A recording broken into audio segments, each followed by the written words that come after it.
Julius Caesar, Act 4, Scene 1. Now, although it seems that very little time has passed between the end of Act 3 and the beginning of Act 4, the actual time between Caesar's funeral and the forming of the Second Triumvirate was over a year and a half. In that time, Antony failed to win over the Senate. He was defeated by Decius Brutus's army in Gaul. So while Antony was away from Rome, Octavius Caesar convinced the Senate to recognize him as Caesar's rightful heir, and he had Mark Antony declared a public enemy.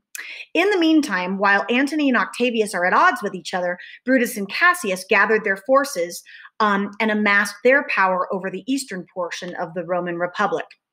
Now, knowing that it was possible for Rome to fall into the hands of the conspirators if Antony and Octavius continued to oppose each other, Marcus Lepidus, a Roman general, successfully attempted to reconcile the two men. And so in November of 43 BC, the three men reached an agreement and formed the Second Triumvirate, a three-man government comprised of Antony, Octavius, and Lepidus.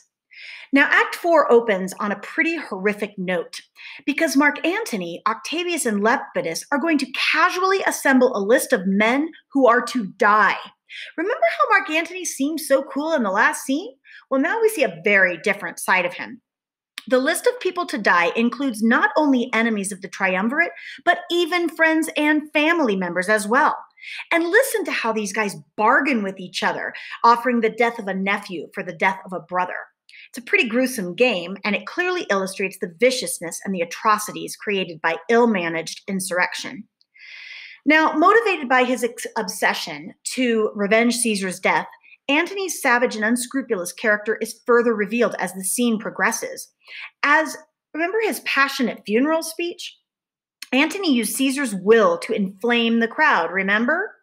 Well, now he looks for ways to cheat those very same people from the legacies that Caesar left them in his will. Lepidus, it becomes clear, is being used by Antony, manipulated.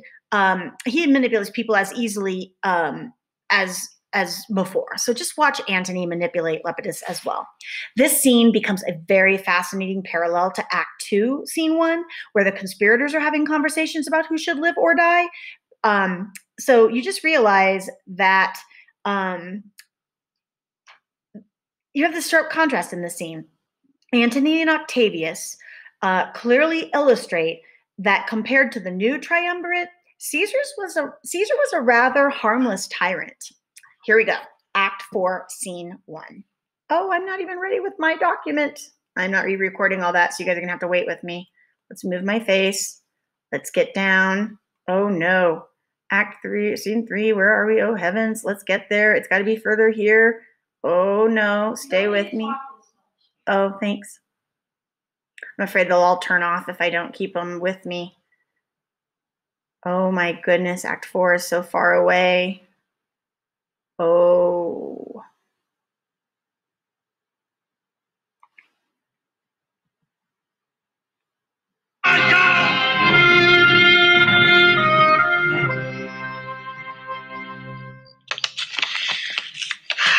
These many, then, shall die.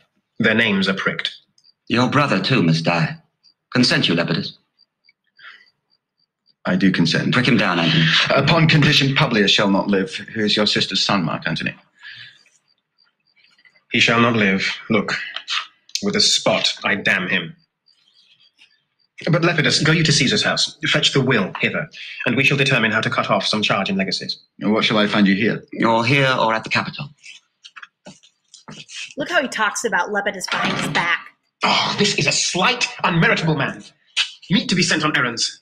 Is it fit the threefold world divided he should stand one of the three to share it? So you thought him and took his voice, who should be pricked to die in our black sentence and prescription. Octavius, I have seen more days than you, and though we lay these honours on this man, to ease ourselves of divers slanderous loads, he shall but bear them as the ass bears gold, to groan and sweat under the business, either led or driven as we point the way, and having brought our treasure where we will, then take we down his load and turn him off like to the empty ass, to shake his ears and graze in commons. You may do your will, but he's a tried and valiant soldier. So is my horse, Octavius, and for that I do appoint him store of provender. I It give is a him creature that I food. teach to fight, to wind, to stop, to run directly on. His corporal motion governed by my spirit, and in some taste is lepidus but so. He must be taught and trained and bid go forth. A barren-spirited fellow, one that feeds on objects, arts, and imitations, which out of use and staled by other men, begin his fashion. Oh, do not talk of him, but as a property. And now, Octavius, listen great things. Brutus and Cassius are levying powers. We must straight make head. Therefore let our alliance be combined, our best friends made, our means stretched, and let us presently go sit in council how covert matters may be best disclosed, and open perils surest answered. Let us do so, for we are at the stake and bait about with many enemies, and some that smile have in their hearts, I fear, millions of mischiefs.